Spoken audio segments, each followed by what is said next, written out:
When I talked to the English philosopher Colin McGinn at his apartment in New York, we discussed at some length the meaning of the word belief.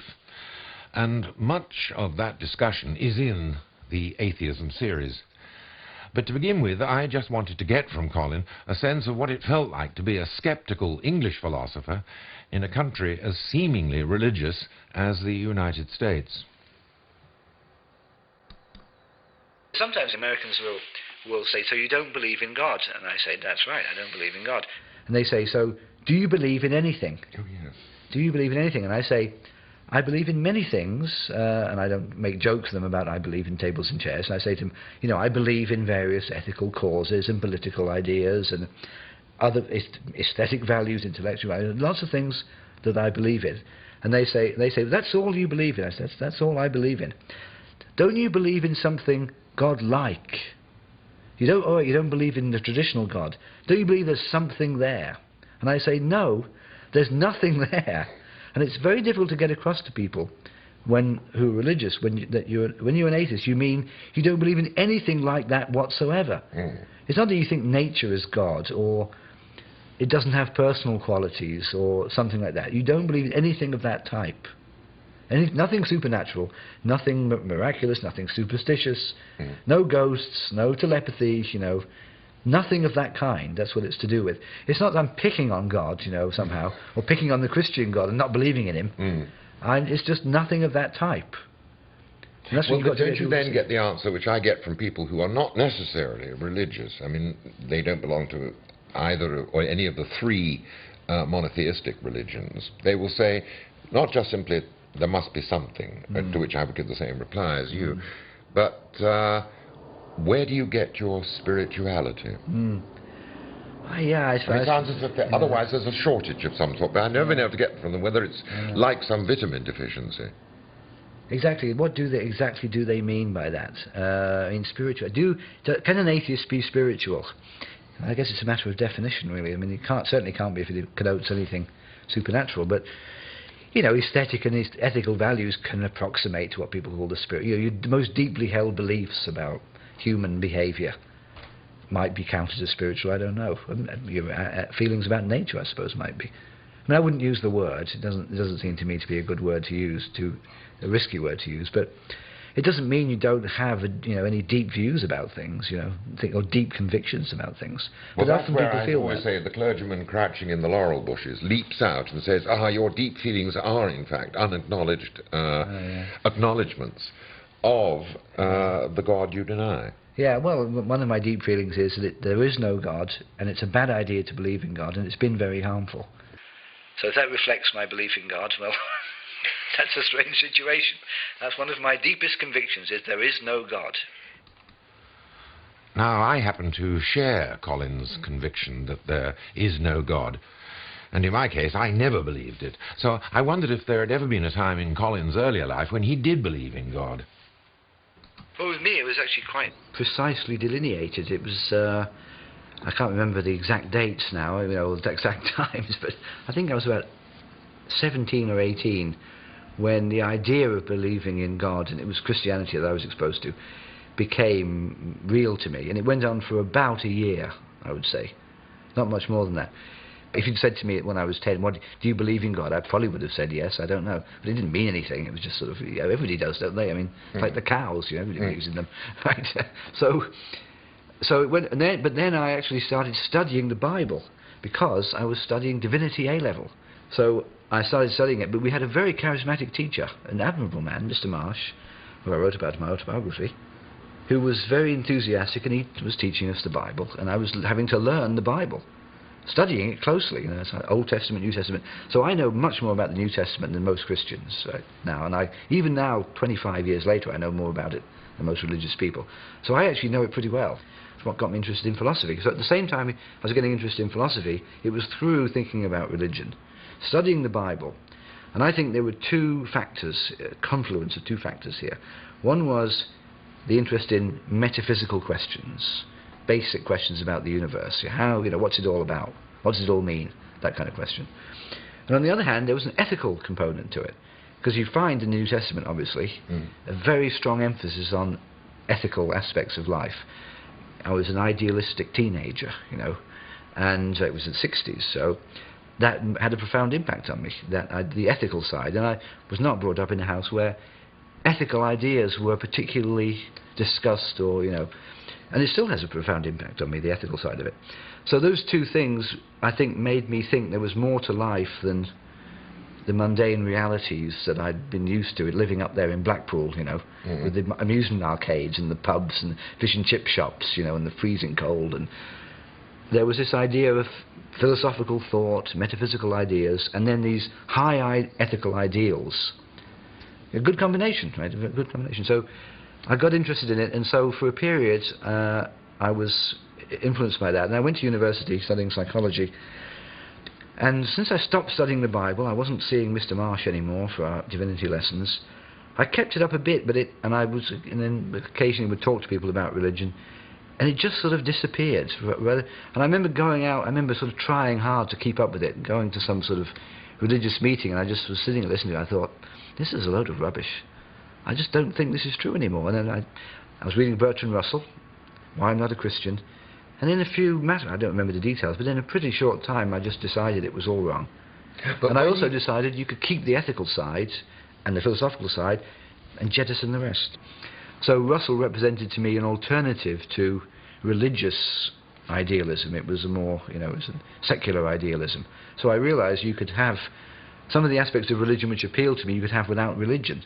And the bits that didn't appeal to me, like, you know, the virgin birth, miracles, strange ideas about how the universe came around, the sort of bits it's very hard to believe, you could just cut those bits off and you could keep the good bits. So you get rid of the theological baggage of religion, and then you keep the sides of it that you like. And that's what I've done ever since. Basically the same thing. Was there any crisis in, as it were, unhitching the metaphysical and divine from the ethical to which you continue to subscribe? Not in my case, which is, I think it differs from other people's case. In Russell's own description of his fall from theism, he describes it as a deeply painful, traumatic, irrecoverable episode. He spent his whole life somehow dealing with it. Not with me. It was relatively easy. It just happened quite naturally. As I say in my autobiography, it's like shedding the skin when, you know, the skin comes off and you have a new skin, and it seems fine. Was there a sense of relief as you shed the skin? No, I wouldn't say there was relief. I think there was disappointment. Ah. I would have liked religion to be true. I'd like it to be true, because I'd like there to be immortality. I'd like there to be rewards for those who've been virtuous and punishments for those who've not been virtuous. Especially the punishments would be good.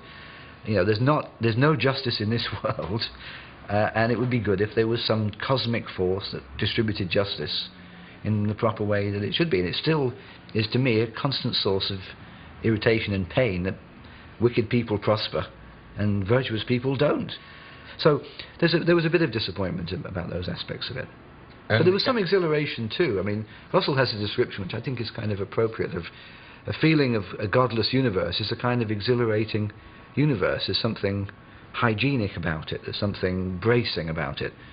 Whereas the idea that there's this sort of suffocating presence gazing at your every movement and thought, you know, and gauging everything you do, and it's a bit oppressive to think that way. Well, okay. Now here you are, the philosopher that you thought you might become. Yeah. You have now very fully become. Now, in your role as a philosopher, I'd love you to develop the arguments which were previously simply intuitional skin shedding. Yeah. Now be more systematic and surgical about it, and say why, in fact, the notion of a God is incredible. The one set of arguments is the sort of no evidence arguments. Russell puts it by saying, there's no more reason to believe in the Christian God than the Greek gods. No more reason to believe. In other words, there's no positive evidence for it. I mean, there's no theory that you need to postulate God in to explain some natural phenomenon which can't be explained by some other theory. People sometimes will say, well, miracles were performed. There's never any good evidence that miracles were performed. The judgment that they were is usually based on a prior opinion that God exists, rather than being an independent source for believing that God exists. So So there's no evidence in terms of what anybody's ever observed. There's no fact about the world that can't be explained without postulating God. So there's no reason to believe in God, any more than there's any reason to believe in Zeus or any of the Greek gods. So that's on the side of whether there's any reason to believe it. There's the question now, are there reasons to disbelieve it? Are there any positive arguments against it? There are also some arguments for, like the ontological argument, when we talk about the ontological argument. Well, tell us what that argument is. The ontological argument. This is a very nice argument. Anselm of Canterbury thought of it. I think it must be in the 15th century. He argued that the definition of God entails that God exists. Now this would be a fantastic result, right, if that. Just the mere definition tells that God exists. So what's the definition of God? The most perfect conceivable being. Or let's say the most powerful conceivable being is an equally good way of putting it. And then Anselm argues as follows. Well, suppose this most powerful or most perfect being did not exist, right? Then he would lack the attribute of existence. But the attribute of existence is one of the perfections, or one of the things which makes a being powerful. But since he is by definition the most perfect being, he must have the attribute of existence. Therefore, God exists. Right, so let's go over the argument again. Yes. Get the definition of God. How is God to be defined? Let's compare this with the unicorn. Well, how is a unicorn to be defined? A unicorn is a horse with a horn growing out of the middle of its head. There's nothing in that definition to imply that unicorns exist, and unicorns don't exist. But let's define God, right? An all-powerful, all-good, all-knowing being. Right? These are some of his characteristics. And everybody will agree that's the definition of God. So now one of the definitions is he's the most perfect being. One of his attributes is utmost perfection, unimprovable perfection. Okay, that's the definition of God. Now Anselm argues, but if God didn't exist, wouldn't he be less perfect than a being just like him in all those attributes, except that that being existed? Because to exist is to be more perfect than not to exist. It's better to exist than not to exist. God is as good as you can be, as superior as you can be, so he must exist. So we know by definition that God exists. It's a brilliant argument, right? But it's wholly unconvincing to everybody who hears it. They think there's something going wrong with that, you know. That's a very strange argument. All right, tell us what's wrong with it. The difficulty is nobody's ever managed to pinpoint exactly what's wrong with it. I'll tell you what I think is wrong with it, though the issue is not by no means clear. I think what's very funny in the bit that strikes you as sophistical is the bit that says, God's the most perfect, existence is one of the perfections. It sounds superficially plausible, but what does it really mean, right? It's one of the perfections. I like to compare this to somebody who said, let's take the most tasty meal conceivable. The most tasty meal conceivable. Does that mean anything to say that? This is the most tasty meal I've ever had, but it's not well defined, the most tasty meal conceivable, or, you know, the best football game conceivable. Not that I've ever seen. What does it mean then? I mean, it's not a very clearly meaningful idea. So if we say we're defining God as the most perfect being, and we don't really lay down very clearly what we mean by perfect, then what does it really mean, the most perfect being? You know, he doesn't have the most perfect colours, because he's not colours at all. You know, what does it? It's not clear what it means. So we can't always think that phrases like the most perfect conceivable F are always meaningful. Sometimes they are meaningful. The most perfect conceivable triangle. It means one whose angles are precisely 180 degrees. But the most perfect conceivable moral being, what does that mean? It's not clear that it's so well defined. So that's what I think is wrong with it. But it's like with many a philosophical argument. Just because you can't refute it, it doesn't mean you should take it all that seriously, especially if, you know, form your common sense beliefs on the basis of it. All right, so much for the ontological. Yes, right, that's the ontological argument. Now, how about the other ones? Well, here's one I like. People think, I think psychologically this is quite important to people. That's why this argument is probably more important psychologically. People think, without God, life is meaningless. Where is meaning? Right? It's just an empty charade of, you know, pointless and purposeless, valueless, going from one thing to the next. Well, the first reply to make to that is you don't necessarily need to seek the meaning of life outside of life. Here's the premise, the assumption of that argument. Without there being a being outside of human life would have no meaning. So the meaning of human life must be conferred by another being. Here's my question. What gives the meaning to that being's life? Right? How does his life, God's life, derive meaning. Well, here's a dilemma, right?